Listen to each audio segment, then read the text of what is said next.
खुलुमबाय recently say August 2024 Supreme Court of India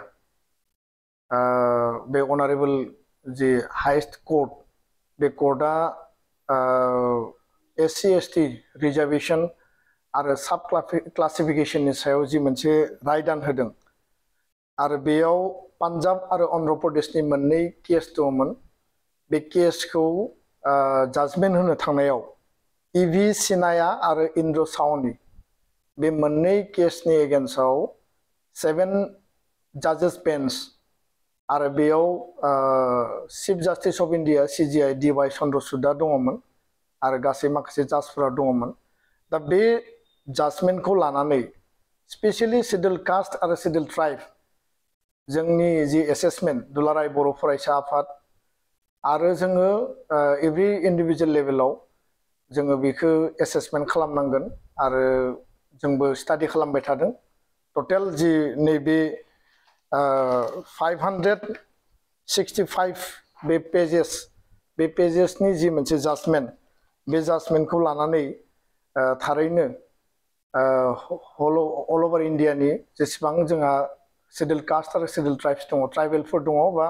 अनुसूचित जाति आरो अनुसूचित जनजाति दङ बिनि सायाव थरलि स्टाडि खालामनांगौनि प्रयोजन दङ होननानै जोङो सानदों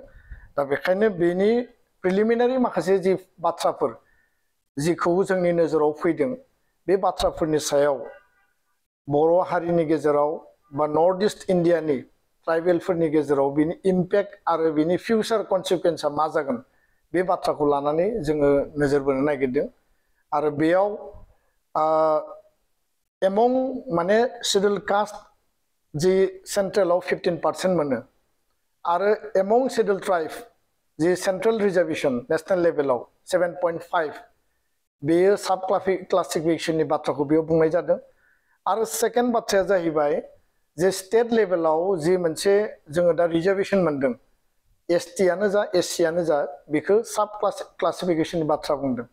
आरो गोनां जायोब्ला बेयाव क्रिमि लेयार स्टेटआ बेखौ सृष्टि खालामनो हागोन दा बाथ्राया जाहैबाय जे आर्टिकल 14 आव राइट टू इक्वालिटीनि बाथ्रा बुंदों आर्टिकल 15 माने सब पॉइंट 4 आर्टिकल 16 सब पॉइंट 4 बेयाव अपॉइंटमेंट आरो एमप्लयमेन्टनि बाथ्रा बुंदों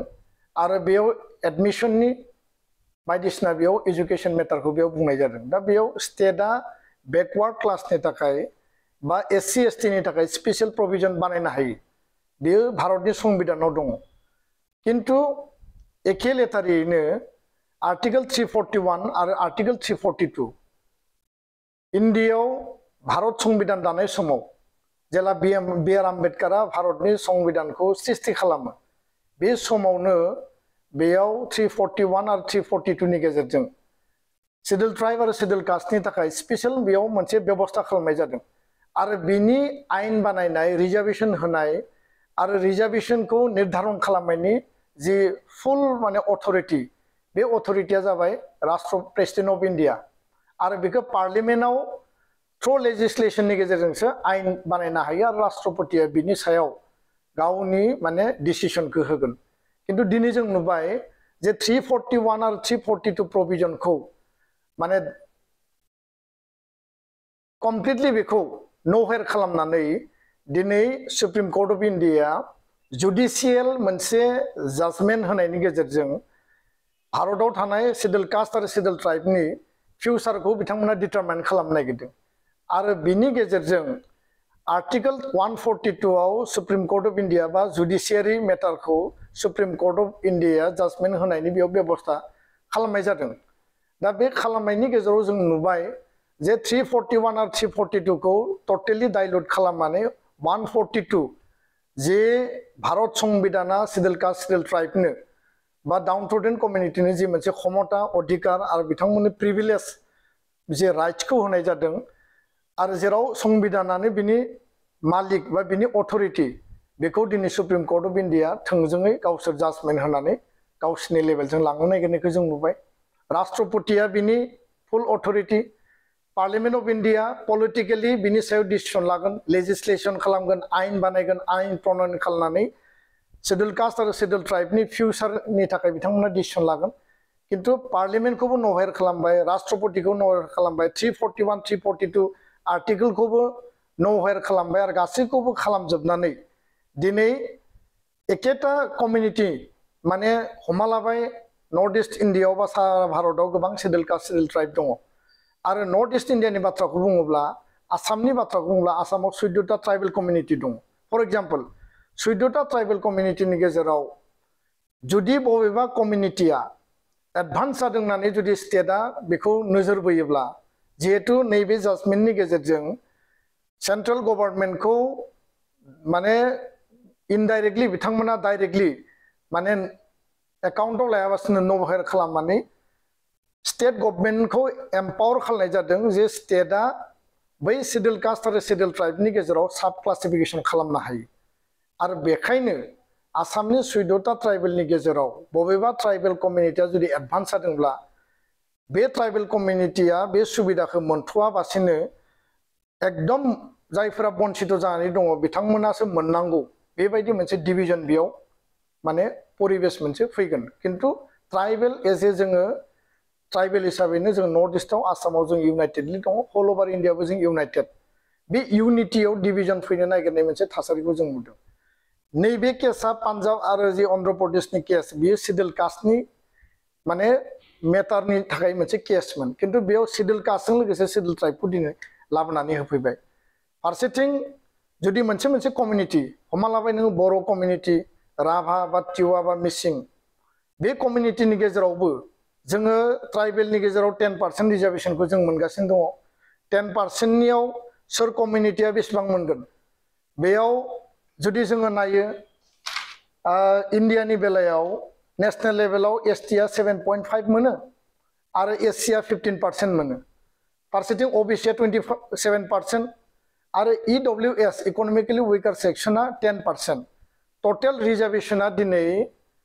59.5 आरो बेखौ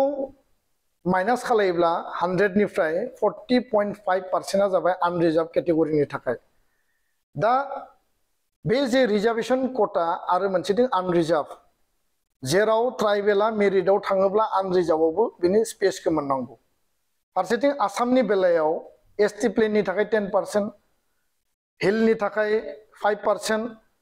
7.5 एससिनि थाखाय होनाय दङ 10% ईडब्लिउएस आरो 27% ओबिसि 40.5 आनरिजार्व दा 10% कोटा बा 7.5 एससिनि आरो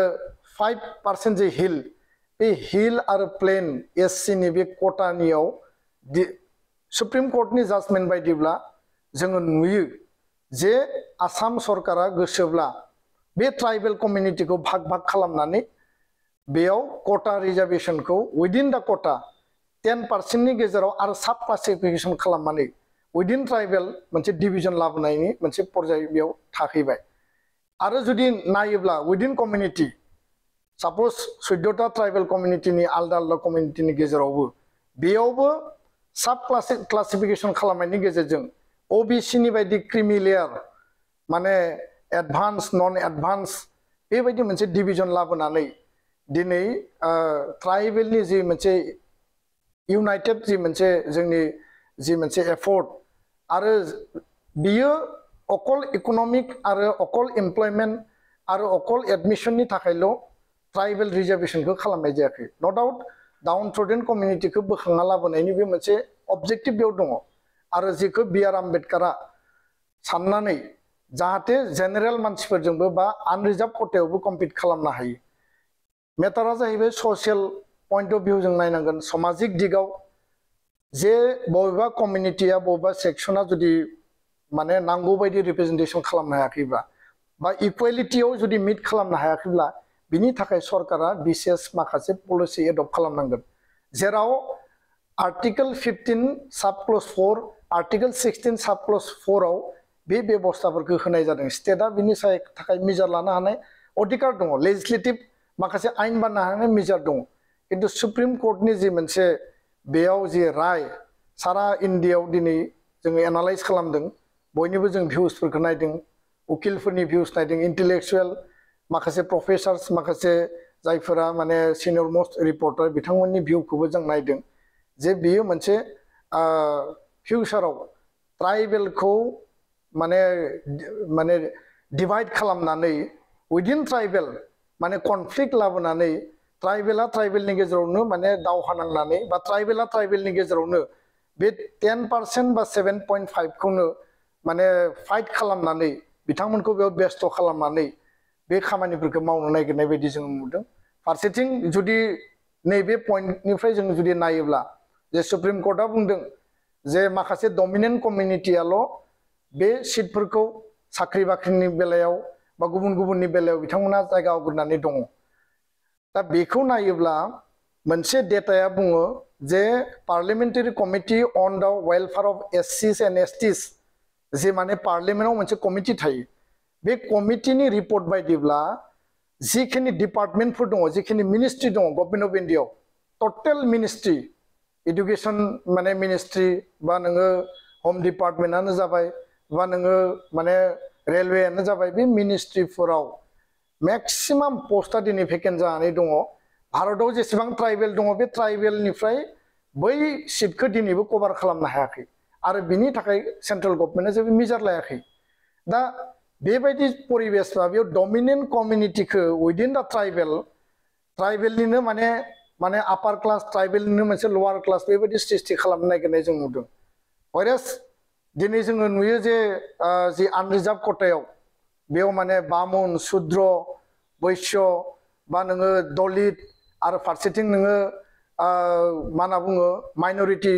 ग्रुप्सफोरखौ लानानै बेखौ क्रिएट खालामनाय जादों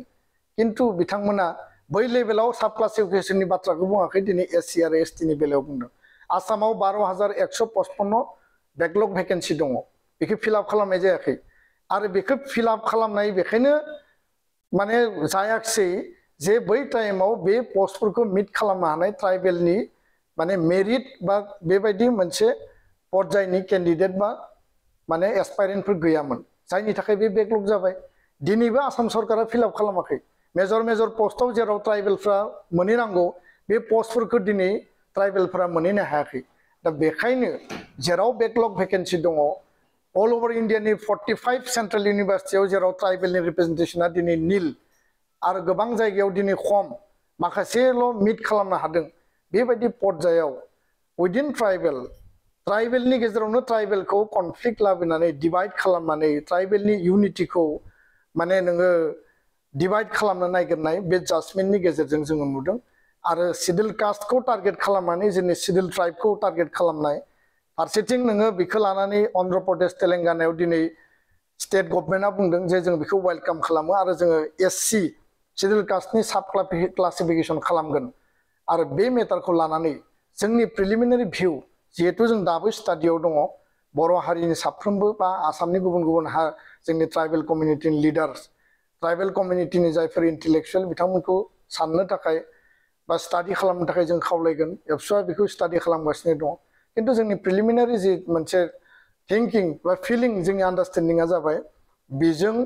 जोंनि ट्राइबेलनि इउनिटिखौ डिवाइड खालामनानै ट्राइबेलनि खथायावनो ट्राइबेलखौ माने कनफ्लिक्ट लाबोनाय फाइट लाबोनाय बे मोनसे थासारिखौ जोङो जागोन बायदिखौ नुहुरदों जेराव जोङो आनरिजार्भ खथायाव जोङो कम्पिट खालामनांगौ जेराव ट्राइबेलनि 10% स्टेटआव आरो सेन्ट्रेलाव 7.5 खौ जोङो मिट खालामनो थाखाय जों कम्पिट खालामनांगौ बेयाव ट्राइबेलानो ट्राइबेलखौ कम्पिट खालामनो होनाय माने आपार ट्राइबेल आरो लवार ट्राइबेल बेबायदि मोनसे कोटा टाइप सृष्टि खालामनानै बे सृष्टि खालामनायनि गेजेरजों बेयाव खहा जागोन बायदि जोङो नुदों आरो बेखौ दुलाराय बर' फरायसा आफादा दिनैनि भिउ बायदिब्ला नर्थ इस्ट इन्डियायाव आसामाव कुनु कारनाव इमप्लिमेन्ट जानाया बे जोंनि थाखाय मोजां जानाय नङा आरो बे इमप्लिमेन्ट जायोब्ला जोंनि जि ग्रेटार इन्टारेस्ट जोंनि जि मोनसे एसपिरेशन जोंहा आलादा रायजोनि एसपिरेशन थाबाय ससियेल पलिटिकेल एजुकेशन हा हुनिफ्राय लानानै इउनाइटेड बर' हारिया थांना थानांगौनि बड'फानि आदर्शजों खौसेयै गेरेमसा हारि दानांगौनि जे मोनसे एसपिरेशन आरो ट्राइबेलफोरा जेनेरेल कमिउनिटि आनरिजार्भ कमिउनिटिजों कम्पिट खालामनांगौनि जि मोनसे टारगेट बै टारगेटखौ ट्राइबेल मानसिखौनो टारगेट खालामनाय मोनसे पर्याय लाबोनानै होगोन नो डाउट जोंनियाव इक'नमिकेलि माखासे एडभान्स माखासे व्यक्तिफोर थानो हानाय समाजाव माखासे बेबायदि इक'नमिकेलि उइकार सेक्सनबो दङ इक'नमिक डिफारेन्सआ जेरावबो दङ ट्राइबेलनियावबो दङ बर'नियावबो दङ खिन्थु बिनि मिनिङा बे नङा जे इक'नमिक डिफारेन्सखौ लानानै साब क्लासिफिकेसन खालामनानै ट्राइबेलखौ ट्राइबेलजों मोनसे कनफ्लिक्ट आरो मोनसे फाइटआव माने सोनानै दोनोब्ला आरो बे लेभेलखौ नायै नायै जुदि उननि पर्यायाव एसटि रिजार्भेसनखौनो जुदि उथायनानै होनायनि जुदि मोनसे पर्याय मोनसे जुदि प्रि प्लान डिजाइननि गेजेरजों जुदि थाङोब्ला फिउचाराव बिनि कनसिकुवेन्सआ बर'नि थाखाय बा ट्राइबेलनि थाखाय बे मालाबाबो माने सुइटेबल जानाय नङा बे मालाबाबो फ्रुइटफुल जानाय नङा दा बेखायनो नैबे जि सुप्रिम कर्ट अफ इन्डियानि जि जाजमेन्ट बिनि सायाव सासे जाजआ डिसेन्ट नोट होदों